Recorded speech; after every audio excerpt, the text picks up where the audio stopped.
Համացանցում շարունակում են տարածվել Լևոն Մկրտչյանի ու Էվելինա Ստեփանյանի հարսանեկան արարողության կադրերը։ Այդ կադրերից մեկում երևում է նաև Լևոնի հայրը, ով ջերմ շնորհավորանքներ է ընդունում հարսանիքի հյուրերի կողմից։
Այս ընթացքում ակտիվորեն քննարկվում է Լևոն Մկրտչյանի և սիրելիի Էվելինա Ստեփանյանի հարցազրույցը, որտեղ նրանք բազմաթիվ մանրամասներ էին հայտնել իրենց անձնական կյանքի հետ կապված։ Զույգը իր խոսքում հասցրել էր ընդգծել, որ Լևոն Մկրտչյանի մայրը հայ չէ։ Էվելինան էլ իր խոսքում նշել էր, որ իր սկեսուրը բացառիկ երևույթ է, ու հենց նա առաջիններից է եղել, ով համաձայնել է, որ զույգը գնա առանձին ապրելու։ Լևոնն ու Էվելինան նաև ընդգծել էին, որ իրենց համար առանձին ապրելը շատ կարևոր է ոտքերի վրա ամուր կանգնելու տեսանկյունից։ Նրանք նաև նշել էին, որ հենց իրենք են ցանկացել, որ իրենց զաքսավորման մասին լուրը հայտնի դառնա իրենցից։ Հավելենք նաև, որ այդ լուրը տարածվելուց հետո նրանք առավել հաճախ են սկսել համատեղ հրապարակումներով հանդես գալ ու գրառումներ կատարել։ Դրական մեկնաբանությունների կողքին կան նաև բացասականները։ Հայտնել էինք նաև, որ դերասանի ընտրյալը ռադիոհաղորդավարուհի Էվելինա Ստեփանյանն է,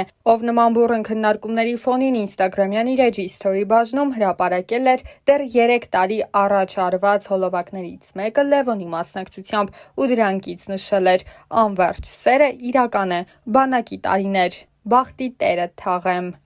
Նշենք, որ հեռուստասերիալում Լևոնի խաղընկերուհին դերասանուհի Ռոզա Դավթյանն է, նրանց կերտած զույգը արդեն հասցրել է սիրվել հանդիսատեսի կողմից։ Հավելենք, որ նշանադրության մասին հրապարակմանը կից դերասանուհին գրել էր. Հոկտեմբերի 11 ես նշանադրվեցի։ Մեր պատմությունը տարբեր է ու բնավ նմանություն չունի քո իմացածներին։ Իմ անցած ճանապարհը շատ ավելի անհարթ է, քան դու կպատկերացնես, բայց ես անցնում եմ այդ ճանապարհը վեհորեն եւ անտրտունջ։ Այս կյանքում ինձ բաժին հասածը կորցնելու եւ գտնելու մասին ճանապարհներն են։ Իմ բոլոր գտածների հետևում կորուստներ են, բոլոր ձեռքբերումներիս հետևում անթիվանհամար ձախողումներ, բոլոր ժպիտներիս հետևում հեկեկոցներ։ Կորուստներ կան, որոնք չեն փոխարինվում, չեն մոռացվում, չեն սպիանում եւ ի հակառակ նշվածներին խորը արմատներ գցելով օրերից մի օր անգամ ծիլ են տալիս, բայց գուցե փառատողը այն է, որ գտնվելիքների մեջ եզակիորեն, բայց գոնե լինում են դեպքեր, որ երջանկացնելու ձևը եւս չմոռացվողներից է դառնում։ Ես չեմ վախենա ասել, որ հորս կորցնելուց հետո քեզ գտնել է իմ կյանքում եղած, լինելիք եւ այժմյան եղածներից ամենից անգինն է։ Իմ փոթորկոտ կյանքին հանգստություն տվողն ես, իմ չբթացող ցավերի լուր կիսողն ես, իմ մենակ օրերի անփոխարինելի ընկերն ես, իմ հաջողություններից անմնացորդ երջանկանցող ու վշտիս մեջ հետս լացողն ես։ Գուցեև ուժեղ եմ ես, բայց դու ինձ դարձնում ես անպարտելի։ Հիմա ես իմ հետևում ունեմ անթիվ անհամար կորցրած եւ գտած ճանապարհներ եւ վերստին անդառնալի հավերժ փակված կողպեկված դռներ ու ունեմ քեզ եւ առավելապես քոնն եմ ես եւ քոնը լինելը սպիացնում է բոլոր խորեվերքերը, հարթեցնում է բոլոր սպիերը, լրացնում է բոլոր կեղտոտ բերանները, որովհետեւ քոնը լինելը աստվածային օրհնություն է եւ որքան ասելիք կա քոնը լինելու մեջ, ինչ լավ է, որ հենց քոնն եմ ես։ Երիտասարդ դերասանուհի Ռոզա Դավթյանը կարողացավ հայտնիություն ձեռք բերել շատ կարճ ժամանակահատվածում, ինչպես ասում են, մեկ նախագծի օգնությամբ։ Բնական էր, որ այդ ճանաչումը իր հետ պետք է հանրության հետաքրքրության նոր ալիք բերեր իր հետ։ Այս ընթացքում Ռոզան մեկ ծավալուն հարցազրույց է ունեցել, որի ընթացքում անձնականի մասին որոշ մանրամասներ էր հայտնել։ Դեռ հեռուստասերիալի ընթացքում շատ էր քննարկվում Ռոզայի եւ դերասան Կարեն Ասլանյանի սիրավեպի մասին լուրը։ Այդ թեմային անդրադառնալով դերասանուհին նշել էր. «Ես երբ գալիս էի հյուր ինքս ինձ ասացի, որ պետք է լինի մի տարածք, մի ներքին բան, որը միշտ քոնը պետք է մնա ու ես կարծեցի, որ անձնականը ամենաճիշտ տարբերակն է դրա համար։ Ես ու Կարենը հոյակապ ընկերներ ենք, մեզ մոտ ամեն ինչ լավ է տաղավարում։ Դրանից դուրս մենք երբեմն շփվում ենք, բայց իմ անձնականը միայն իմն է, ոչինչ չեմ հերքում կամ ոչինչ չեմ փաստում։ Ես մի բան կասեմ, այնինչ իրականում կա առանց իմ ասելու կամ մեկ ուրիշի հերքելու կամ փաստելու միշտ երևում է, թողնենք ժամանակի վրա ամեն բան ցույց կտա ճիշտը»։ Զրույցի ընթացքում Ռոզան նաև նշել էր, որ մինչ սերիալում նկարահանվելը զուգընկեր չի ունեցել, սակայն չի նշանակում, որ հիմա եւս չունի։ Ուրեմն իմ մոտ էլ հակառակ process-ն է, ես էլ չեմ ուզում նիհարեմ ճիշտն ասած, բայց քանի որ շաքարից, հյութերից, քաղցրից հրաժարվել եմ, այս վերջի շաբաթում երևի արդեն 4 կիլո նիհարել եմ, 4 կիլո նիհարել եմ։ Շատ վատ է, բայց եթե դուք ուզում եք նիհարեք, արդեն գիտեք ինչ պիտի անեք, մի քիչ կամքի ուժոցը։ Մի քանի տարի առաջ սկսում եմ, մի խոսքով, Instagram-ում կամ ընդհանրապես ապրում էի, պապիչներս քանդվել է, այս անգնել է։ Իրականում մտքից ծայրով չէր անցնի, որ հնարավոր է ինձ մի օր ամեն օր այս հարցը տան։ Եղեք ապշում եմ, ես այդքան մեծ չեմ, որ ամուսնանալու մասին դեռ մտածեմ, ըստիս, եթե կարելի է տենց մտածեմ, հա։ Չգիտեմ, ինչի եք ես հարցը այսքան տալիս ինձ։ Սա կարծում եմ այն հարցերից է, որը մի պատասխան իր մեջ չի ներառում, այլ շատ ու շատ պատասխաններ, որովհետև ինքս ինքյան արդեն ինդիվիդուալ հարց է ու հետևաբար ինդիվիդուալ եւ յուրա պատասխանա ակնկալում։ Տեսեք, եթե օրինակ ունեք քթի կոմպլեքս, արտաքին կոմպլեքսների մասին ասես խոսենք, դրա լուծումը արդեն դուք կարող եք տալ, բայց եթե խոսքը ներքին կոմպլեքսների մասին է, դա արդեն հոգեբանական մոտեցում է պահանջում։ Չգիտեմ, կան իրականում կոմպլեքսներ, որոնք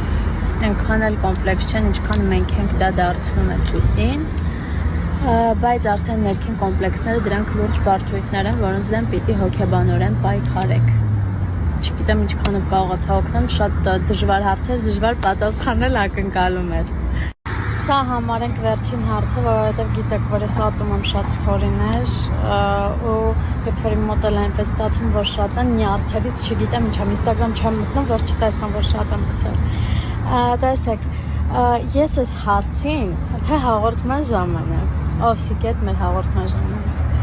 թե առհասարակ ստորիներով ինչքան տասեք, ես անընդհատ պատասխանում եմ, կամ դուք ուշադիր հետևորդներ չեք, որ այս հարցն ինձ անընդհատ տալիս եք, կամ չգիտեմ։ Դուք մտածեք արդեն ձեր պատասխանները գտեք։ Էլ չեմ պատասխանելու։ Всё։ Բարի լույս։ Իրականում հաճելի է, երբ որ բարի լույսն ասում ես տեղին ու ճիշտ ժամանակին, ոչ թե օրինակ արթնանում ես կեսօրին, բայց կոնտենտ վարելու համար ասում ես բարի լույս։ Ես բարի լույսը դիմավորել եմ, դրա համար բոլոր իրավունքներն ունեմ ձեզ ասելու բարի լույս եւ ասեմ, որ ոչ թե դուրս եմ եկել վազելու, չնայած նրան, որ ես երկար տարիներ զբաղվել եմ շատ ակտիվ սպորտով, առավոտները վազել եմ, հիմա բայց այդ ժամանակը չունեմ, բայց դուրս եմ եկել, որովհետեւ տունը չէր ստացվում կարդալ, մի քանի փորձեր արեցի անհաջող, հիմա որոշել եմ փոխեմ լոկացիան, որովհետեւ պետք է ինձ կարդալ։ Ու չեմ քնել բարի լույսը դիմավորել եմ, որովհետև դիտում եմ կինոներ, բացերը լրացնելու համար։ Ընկերներ, վերջապես ես տանն եմ, ինչպես տեսնում եք, եւ մի շատ կարևոր բան, որքան առիթներ եղել են երկրից դուրս գալու, թե ճամփորդելու, թե գործնական, եթե միևնույնն է, ես ոչ մի երկրում ինձ լավ չեմ զգում եւ բանը ընդհանրապես նրանում չէ, թե ինչպես են ինձ ընդունում, ինչպես են հյուրընկալում, այլ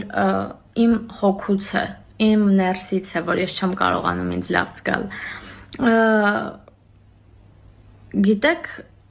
ես ուրախ եմ ու ես ամեն անգամ հետ վերադառնալուց եմ հասկանում, որ ես